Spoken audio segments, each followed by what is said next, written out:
When you have information, you have an advantage, and therefore many are willing to pay for it. People's ability to worry about things never ceases to amaze me. The most interesting aspect of the space story is the ability for millions of people that don't have access to have that access.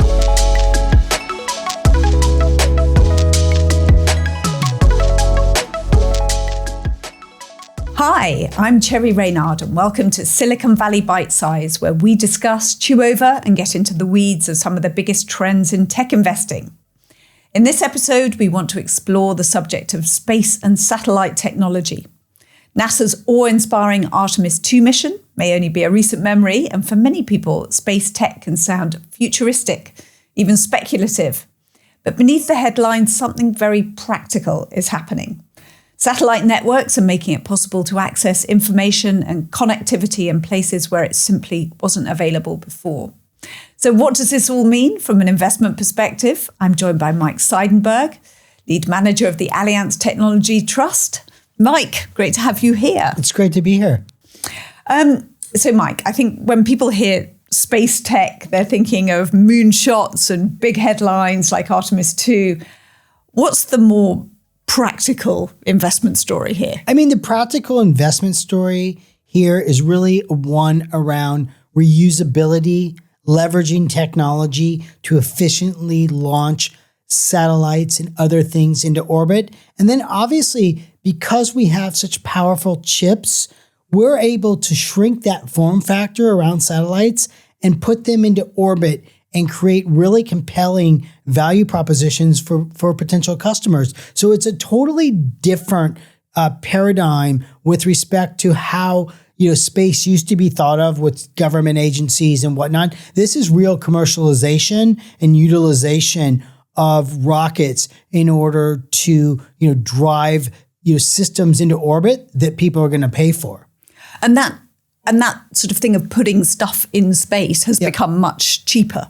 Much cheaper. I mean, I don't know about you, but when I actually see SpaceX land a rocket, I mean, my head just pops off. It is just what is required in order to facilitate that and to execute on that is really mind-boggling.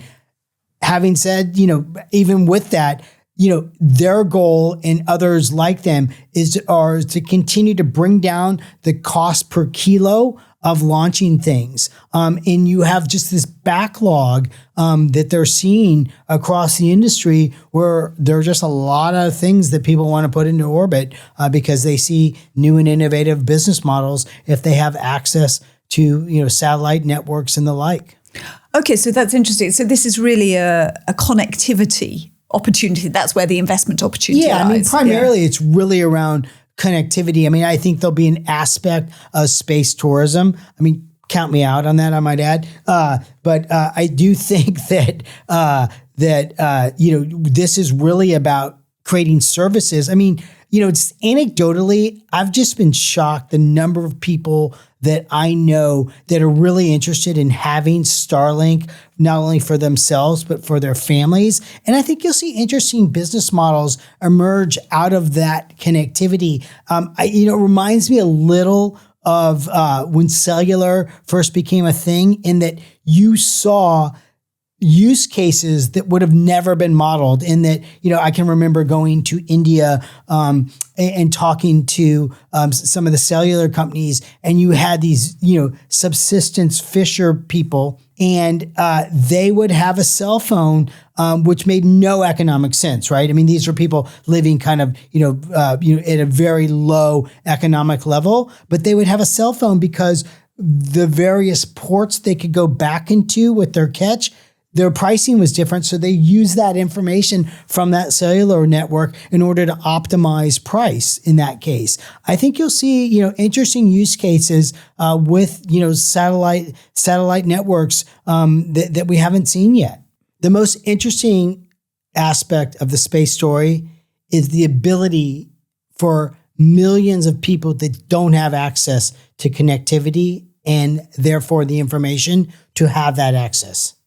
Okay, so this is the bit that feels really interesting. I guess once people have access to certain types of information all the time, they start using it in ways that weren't in the original model. Think about it, like you and I are very fortunate. We have good access to information and therefore can optimize decision-making with that. If you don't have that in the world we live in, you're at a real disadvantage.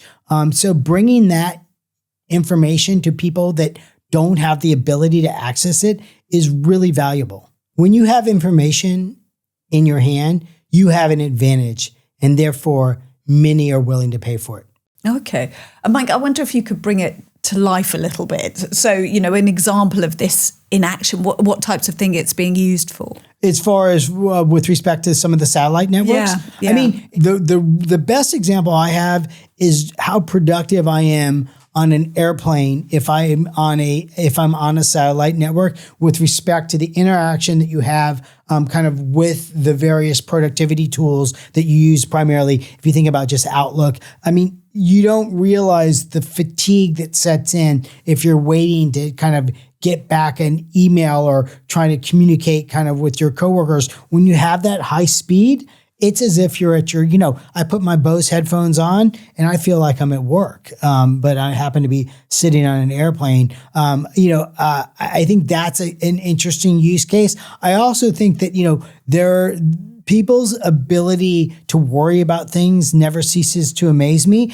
And, this notion of paying for something in the event you're on a hike and you get stuck out, without a cell phone and God forbid something bad happens. And here again, the reality is that probably isn't a high probability, but a lot of people say, look, I want everybody in my family to always be able to, access, be able to call, whatever, a helpline, yes, or someone to rescue them. I think people are willing to pay for that.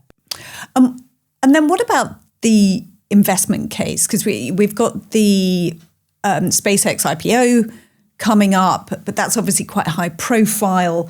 I'm wondering where value is emerging. So on the SpaceX IPO, I mean, I think that's TBD. But if you just think about some of the existing public companies that are in the business of launching payloads into space, we own one of them in the trust, and it's just a pretty compelling business with respect to just the backlog that they're seeing, and they should be able. As they get their next generation platform, which is a larger rocket, they should be able to take even more share from somebody. There's just a backlog, and therefore it's a nice opportunity for a number two player. And just sticking with the SpaceX IPO, is there a danger that kind of cannibalizes other parts of the tech sector, or is that sort of regenerative market forces actually probably good? Yeah, I mean, I think it's probably the former, not the latter, because if you think about the potential of the SpaceX IPO, and they're talking about a very large market cap, which would put it in a mega cap company. They're also talking about potentially having the ability to be immediately a portion of the index. That will drive dollars out of certain names and potentially into SpaceX, depending on the overall valuation that the company comes at. Okay. And then what about Starlink? I mean, that's you've mentioned that part of already, SpaceX, I might add. Yeah. I mean, how do you think about that kind of network and its influence? Yeah, I mean, Starlink is one of those recurring revenue networks. So it's going to be really expensive to build, and it's probably going to be one of those things that a lot of people subscribe to. Who knows how much they'll use it or not use it, but I think that their ability to find a very attractive audience is a high one. In that, I think that a lot of people want to have optionality outside of their existing cellular network, so it'd be another network that they could potentially access. Okay, so it's really not a case of people. Space as an investment opportunity isn't really about kind of people going to the moon or Artemis. I mean, the cost is so prohibitive. I mean, I don't know if I can't remember the exact price to kind of go up on one of the space rides. And I use that in quotes because I don't think they last very long. But I mean, it's just daunting. So no, I don't think the goal of the billions of dollars being spent around space is to put big ships of people up there. But I think it's more around what are some commercial aspects of it and create, models that probably have recurring revenue. Yeah, absolutely. And then just finally, if there's one thing investors should be taking away from this area, what would it be? I mean, I would say this across all of areas of technologies. Just be very cognizant of just things being, people being overly excited about something, because ultimately what you want to do is make a really good risk reward decision. And that really boils down to really looking at growth rates and valuations and what's the opportunity.